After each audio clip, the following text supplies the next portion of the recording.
Hello and happy Friday! Yay!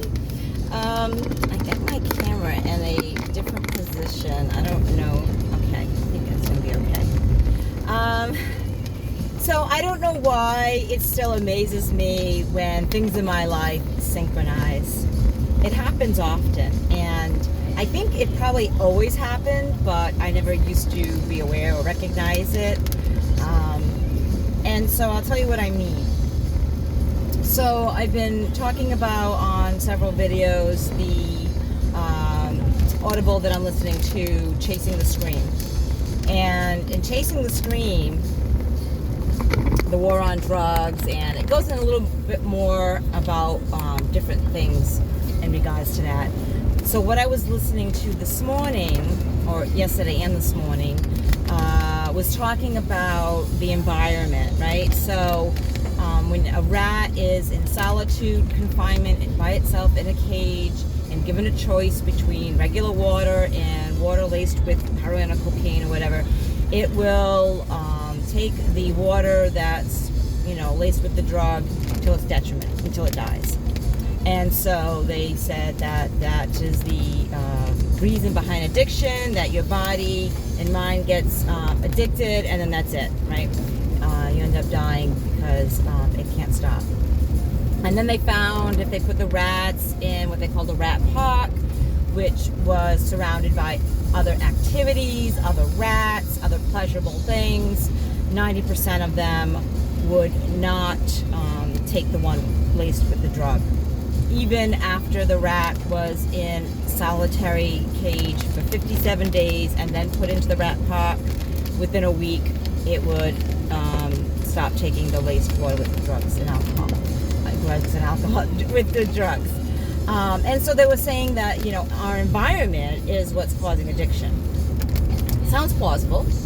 But then they did some research. There was this doctor who did in Vancouver notice, I don't know what year it was, what time frame it was. I want to say in the 70s, but they had a complete stop to the heroin that was coming into Canada. They had, did the borders, did everything. And they knew this because when the police made arrests for the, drug addicts making purchases or whatever, they tested the substances and it had no heroin in it. It was actually basically filler, right, and other chemicals that put in there. So there was no heroin in this substance, and yet there was no decrease in the amount of addicts, the amount of arrests made for purchasing these non-drug substances, right? So, and then they said, well, why is that, right? And so again, they were saying the environment, but this substance is not in their system. They're not withdrawing. They're not. So what is it about? What is it about addiction really that's causing people to continue to use even after the substances aren't available? And what they found, talking to the people that was purchasing this substance, was the culture.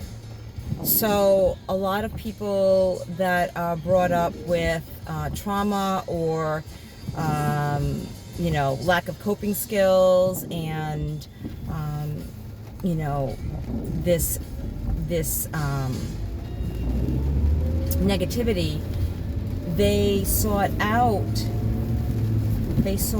people that were like them, and they were doing exciting things. They were hanging out with prostitutes, they were stealing, they were getting the having excitement or chase from running from the cops and whatnot.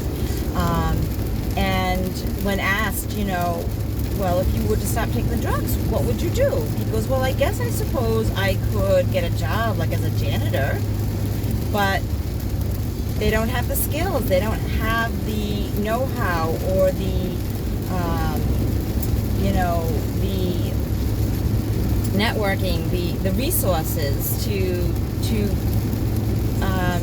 have a fulfilled life, to do something productive and be happy and content with it.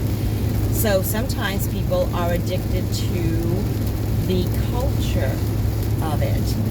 And I know this for myself, you know, not at the end of my drinking, but for a long time, the sociability, right? So a lot of times I felt awkward and I didn't know how to have conversations. I still feel that way sometimes today, but the alcohol would allow me to speak and be sociable and hang out at bars, and it was exciting, it was fun, there was music, sometimes there was, you know, fighting, it was exhilarating. And a lot of people can get caught up in like the bar scene because of that environment, right? And what alternative they have is to go home to their mundane lives and mundane homes and work and what have you. And this brought a sense of excitement. So it just goes to show you that, you know, the other thing that they talked about, which was interesting, was, you know, the Vietnam War.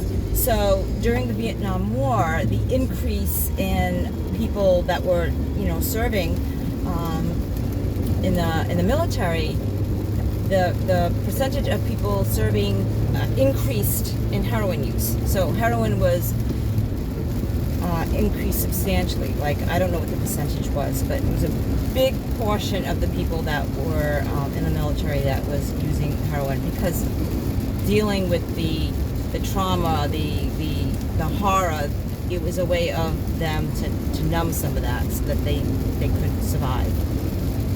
And so the country, our country, thought when the war was over and these people were going to be filled with a bunch of addicts, right? We're going to be overwhelmed with them. And what they found out was that 90% of them within a year got off the substances. They were fine, you know. And so the theory that, you know, once you get addicted, that this chemical alters your brain and then that's it, you know, you're done, is kaput. What I'm interested in, though, and what I found interesting from hearing this, because I've heard of this before. I've heard that it's our environment. I heard that it's, you know, we use it as a coping skill, and it's not so much the addiction. It's the you know, it's the people, places, and things that we surround ourselves with. But what concerned me, and what he didn't touch on in the audible, was the 10% that couldn't get off.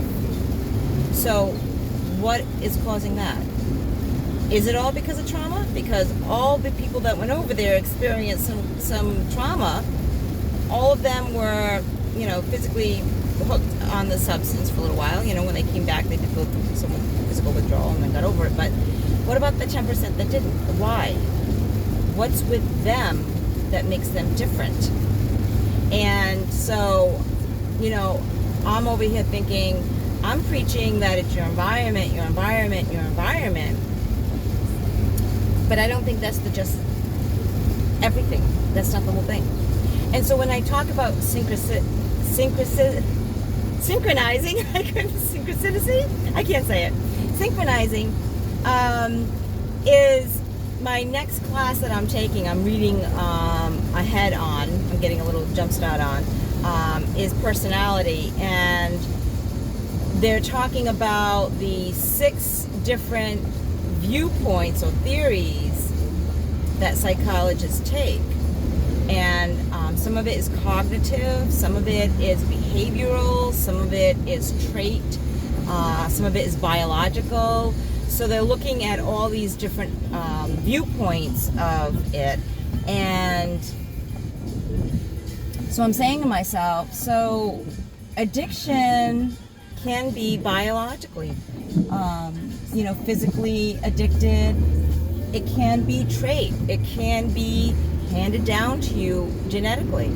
It can be your environment, right? It can be behavioral, you know, something that was traumatic that happened to you. And it can be all of these things. So I'm beginning to think that addiction is not just how you were raised. Addiction is just not, genetically bound. Addiction is not just personality, addictive personality, people say, I think it can be a combination. And I think the more of the combination of these aspects that you have, the more likely that you'll have a problem with substances or some type of addiction. It doesn't have to be substances. It can be gambling. It can be eating, right? Process addictions, they call it. So I just found it very